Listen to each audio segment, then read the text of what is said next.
Hey guys, welcome to Wrestling Daze and welcome to this quick video. We're just going to take a look at a couple of things that Jake Paul did really well against Anderson Silva and a couple of things he still needs to work on. I thought that this was a great showing from Jake. You do have to remember though, it is against a 47-year-old Anderson Silva.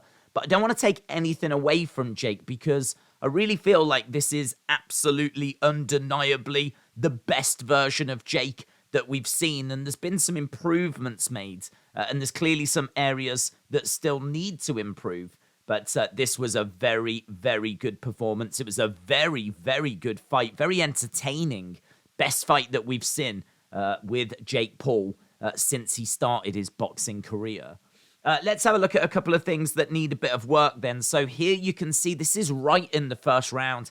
Jake really lunging forward, trying to establish the jab. He said that he wanted to up the pace and he wanted to get more volume. And in all fairness to him, the volume is definitely something that was addressed. Here you can see Jake just 30 seconds in, not even that, lunging with a jab, being off balance. You can see his back leg is not on the canvas and he's really reaching here. I mean, that is an awful position to be in. If Anderson Silva was obviously in a slightly different position, there's a hook shot or something that could come across and cause Jake a whole world of problems. He would continue to do this at times throughout the fight, kind of put himself into these bad positions, and that is definitely something that he's going to need to take a look at as he goes up against more skilled fighters. The other thing as well, constantly being driven back against the ropes, constantly being driven into the corners. Jake was the one that was dictating the pace, but not necessarily dictating the position of the fight. He was constantly finding himself up against the ropes in the corners. This was a problem when he had the first match against Tyron Woodley. When he faced Tyron Woodley the first time, it was the exact same situation. In the second fight, we were seeing him take the center ground a lot more. And he was taking the center ground here at times as well. Actually, some of his most commanding rounds, some of the rounds that I think he put in his best performances, were the rounds where he was taking the center ground. But we did keep seeing Anderson getting Jake into these positions. You can actually spin it as a positive, though, because I think a lot of people have wondered, how would Jake respond if someone's putting the pressure on him, if he's being backed into a corner?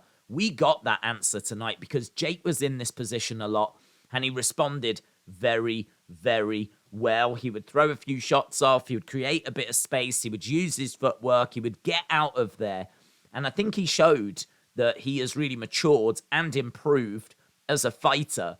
Let's have a look at some good stuff, though, because we were seeing him use the jab a lot more. He wasn't even using the jab all the time to land. I don't think he was trying to land every jab. He was using it as a bit of a rangefinder at times.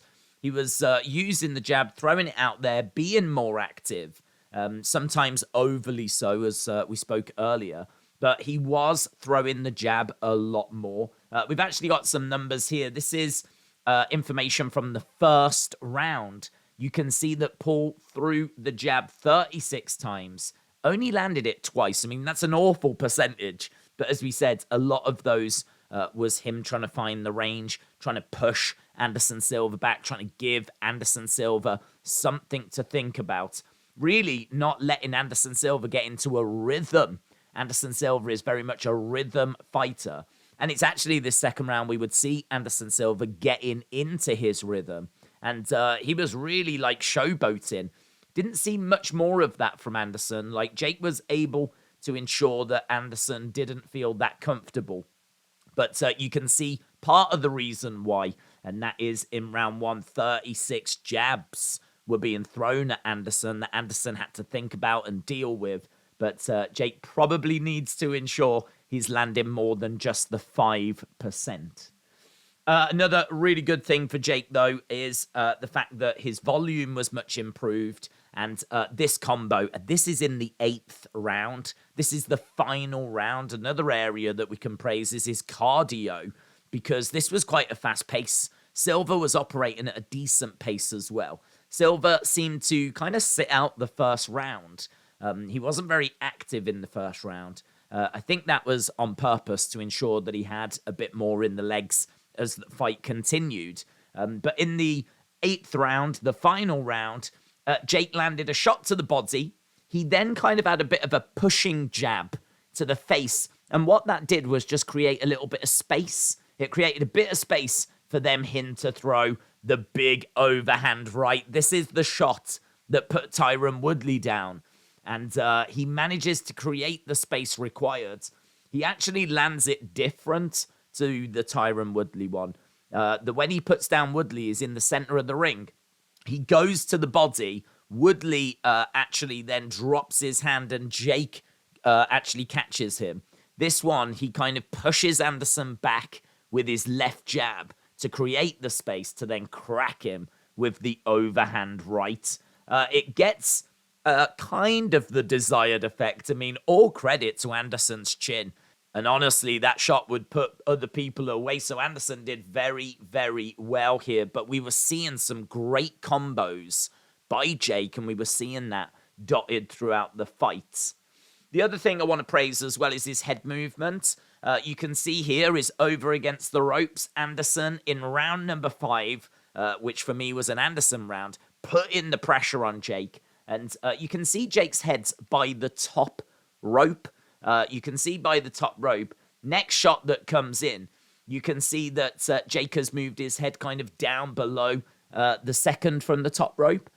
So constantly moving, getting his head off the center line, getting his head away from some of these shots. And we would see Jake, as we said, over by the ropes quite a few times. He was having to weather quite a few storms.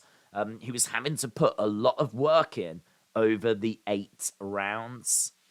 And so that was it. I mean, to be honest, I think we can praise his jab and the amount that he was throwing and his volume. He said he was going to pick it up, and he did, certainly from the Woodley fights. This is a very different fighter to the fighter we saw in the first Woodley fight. So the jab was better, the volume was better, head movement was better. Some nice footwork to get out of the corners, but he probably shouldn't have been in the corners as often as what he was. Maybe we can praise the chin as well, because he definitely ate some shots by Anderson. I think people have wondered how Jake would respond if he got hit with something tasty. Don't know there was anything too tasty in there. And again, we have to remember that Anderson is 47, but even so, credit where it's due, he definitely ate some shots. But the combos looked good, head movement was good, footwork was good, dealing with pressure was good, the pace was good, he showed great heart. This was a war at times. This was Jake Paul being tested.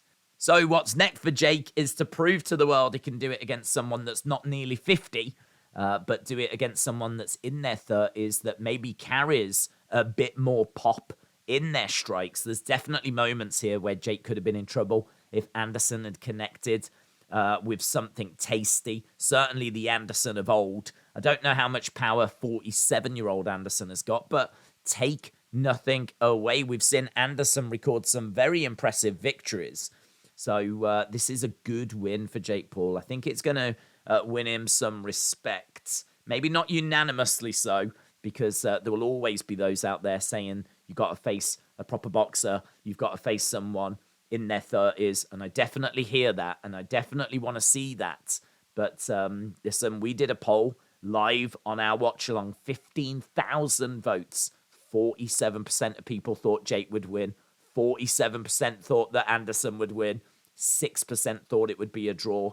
This was close. People didn't know how it was going to go, and at the end of the day, Jake was the one that got his hand raised. Unanimous decision victory for Jake Paul, and deservedly so. I don't think anyone's calling it a robbery or anything like that. 77-74, 78-73, and I think 78-73. It was totally unanimous. Jake Paul getting a much-deserved win.